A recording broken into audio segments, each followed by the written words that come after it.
Salut les gars, salut Ludo. Alors en fait c'est pire que prévu. Déjà donc les super tôles de renfort, n'est-ce pas? Ceci est une tôle de renfort. Qu'est-ce que vous en pensez les mecs? Ça renforce pas grand chose, c'est certain. Pignon de 19 sur couronne de 43 sur un MT avec un moteur de buggy en 40-68. Et montage du diff. Alors l'idée est bonne, je ne dis pas que ça ne fonctionnait pas bien, mais le diff est monté uniquement avec deux vis. Là, voilà. Il y a une petite plaque qui tient le système du diff ensemble, donc le pont avant, le pont avant, le cavalier avant et arrière, et le tout ensuite vissé sur cette plaque ici. Voilà. Qui est fixé avec une vis ici à travers le châssis et une vis ici. Le tout son heel stop et suite des aventures. Ouais, calé avec des petits écrous par le dessous. Donc des points d'appui extrêmement fins dans le châssis qui est en composite, qui n'est donc pas prévu pour ça.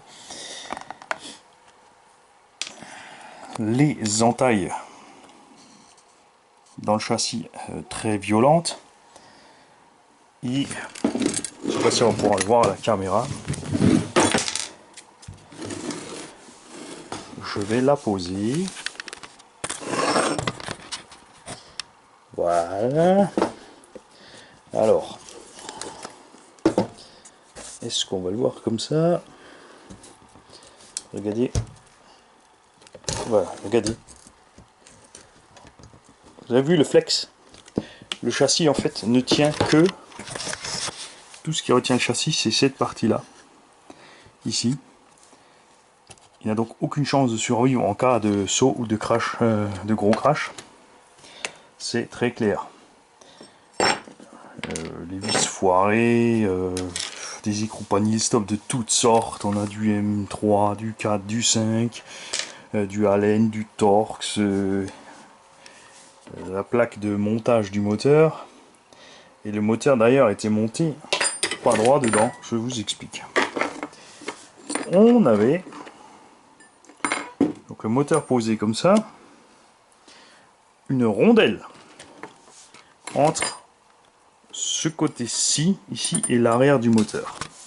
C'est-à-dire que non, bien sûr, une vis et une rondelle devant, une vis et une rondelle devant, mais là, il y avait une rondelle devant et une rondelle derrière, ce qui fait que le moteur n'avait que deux petits points d'appui, comme ça, voilà. Ces deux petites rondelles, enfin cette petite rondelle qui appuyait ici, pour le monter sur cette espèce de support. Pareil, je veux dire, ça ne peut pas encaisser les puissances qu'on exerce sur les MT. C'est très clair. Et voilà l'intérieur du châssis. Donc travail, c'est sûr, si on fait un projet, on n'est pas sûr que ça fonctionne et on s'en fiche, on a un châssis d'avance ou on prévoit comme ça, c'est vrai qu'on peut défoncer et faire ça, voir si ça fonctionne, et une fois que ça fonctionne, on le fait propre, il n'y a aucun souci. Ou alors au moment de... J'ai aussi déjà fait des montages un peu barbares, je dis pas, mais au moment de vendre, on le dit que c'est un montage barbare, parce que là c'est quand même passé pour une super méga machine, et ce qui a déçu Ludo et moi, surtout moi, c'est que je connais la personne qui a échangé ce machin, et je ne m'attendais pas à ça non plus, franchement. C'est pour ça aussi que je ne décroche pas le téléphone, parce que ça sert à rien de m'appeler 25 fois, ça me saoule, il n'y a pas besoin de se justifier, c'est moche, c'est dégueu, c'est pas cool, et c'est tout ce qu'il y a à dire. Voilà. Un petit tour encore une fois sur les tôles de renfort. Hein, quoique ça peut servir, hein, peut-être si on veut faire de l'avion avec. Allez. Petit test de résistance des tôles. Voilà.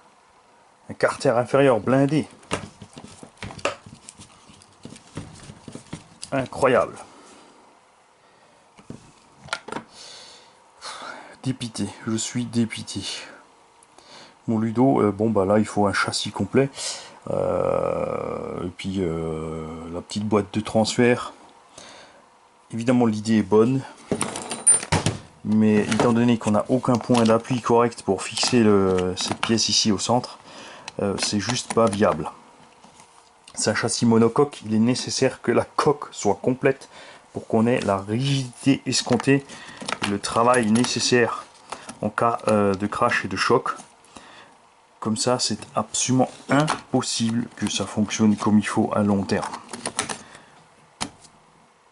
Alors, Ludo, courage, on va y arriver.